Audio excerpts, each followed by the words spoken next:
What is going on, Brick fans? Today I have a really exciting review for you all. We're going to be looking at the Forest Pokémon Center set from Mega Construx. Now, we've been waiting for this set since January, so I am super excited to have it. But before we get into the review, if you like Pokemon Mega Construx content, be sure to hit the subscribe button. If you like this video, be sure to hit that like button. It really helps the video to do better on YouTube.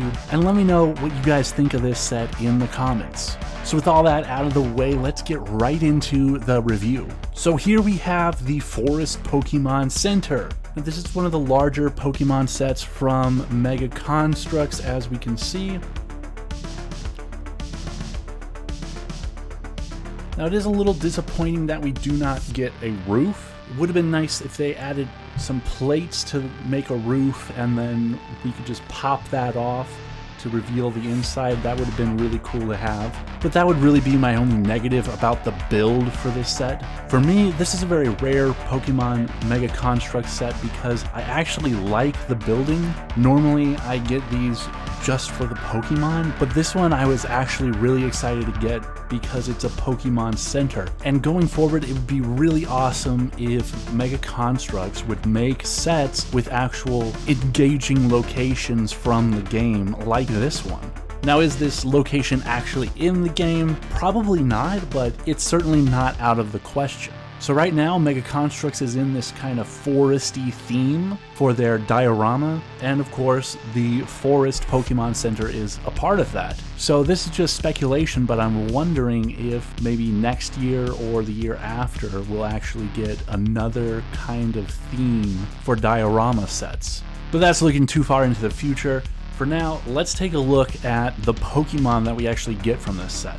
And now here is where this set both shines and could also do better. Now, what do I mean? We have Pikachu, which is a given. You have to have Pikachu in every single set, that is confirmed. Then we have Eevee and Togepi, and then we have the only new Pokemon in this set, which is Chansey. Now, in my actual announcement video, when we got information for this set that they would have a Pokemon Center, before we had any pictures or anything, I said I would go ballistic on this set in the review if it did not have Chansey. And in fact, we do have Chansey, so good job, Mega Construx, for realizing that when we're talking about Pokemon Centers, Chansey is the #1 Pokemon that you think of. I personally really appreciate that Chansey is in this set, and it almost makes up for the lack of new Pokemon for the other three. I really wish we would have had at least one other new Pokemon in this set. I hope this does not become more of a pattern than it already is. Last year we got the Butterfree set, where Butterfree was the only Pokemon that was new in that set. And that was a massive set, even bigger than this one. And then of course this year with Chansey, I'm just saying, it looks like a pattern is forming, and I really don't like where that's going. And this set is already expensive enough. The Butterfree set from last year was also expensive. If next year we also have an expensive set with one new Pokemon, that's just not good news. This probably says more about me than anything else, but even if the Pokemon Center was not the build for this set, I would have gotten it just for Chansey. That's how much of a collector I am. So in questioning the value of a set and is it worth the dollar amount, of course that's going to be a subjective thing for each individual person, but for me, this is worth the money. Do I necessarily like how much it is? No, but I'll get it because we have Chansey.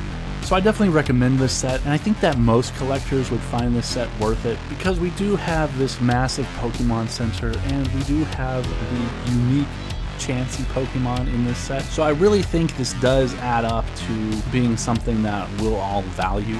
So with all that said, let's go ahead and take a look at the inside and see exactly what we got going on in there. Now this set can open up on either side.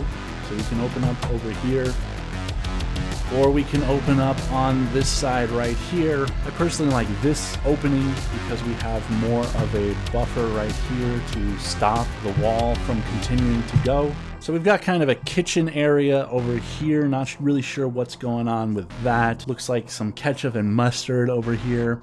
I don't know what this stuff would be, some kind of food. Then we got our lounge area right here, and I actually really like that couch, how it's built. That's pretty cool. And of course we have this really nice sliding door right here. Just like in the games, it rolls over, and let's go ahead and take a look at that from the front.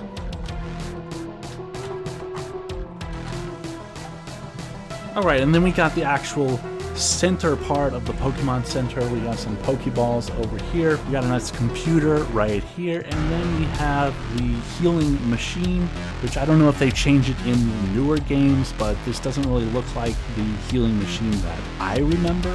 The last Pokemon game I played was Shield and Sword, and I don't remember it looking like this, but I could be wrong. So I think what you're supposed to do is grab a Pokeball, and these things on these little peg pieces. That just came right off. But you pop a Pokeball in there, and then we've got some movement mechanics right here. And there we go. You turn it. I think that's what they want you to do. I'm not really sure why it's like this, but that is what it is. I wish this was like the flat top machine where you just place some Pokeballs on there, and maybe you can have some movement stuff with this thing right here, but then no, we got this circle machine where it goes in the back. I don't know, very strange, but once again, maybe that's the Pokemon Center from the newer game. So we also have some extra movement going on with the Pokemon. The manual wants Chansey to be right there, Pikachu right here, and then Eevee is supposed to go here, and Togepi just chills out in the front. I don't know why, but as all the movement is going on, as we can see, Eevee moves just a little bit, he pops up, and so let's take a look at what happens on the inside. All of that movement bounced Chansey right off the platform. I think Chansey's is the best out of this movement gimmick, but as we can see, the more you do it, the more likely Chansey is to just pop right off of that thing, just because of the weight of this Pokemon does not lend itself to be hopped around. So guys, that is all I've got for you today. We've taken a look at all of the features of this set. We've analyzed if it's worth getting, and of course we've taken a look at the Pokemon. Now, could this Chansey have been built better? Yes. I don't like how we have some negative space up on the top of its head. I think we could have had some nice rubber-like arms to pop into there instead of having it be printed on. This is basically 85% of what I would want from a Chansey build, so I am pretty happy with it. All in all, I really like this set. I'm definitely glad to have it. It will be on display with the rest of the Forest diorama. But I'll see you guys in the next video, and until then, take care.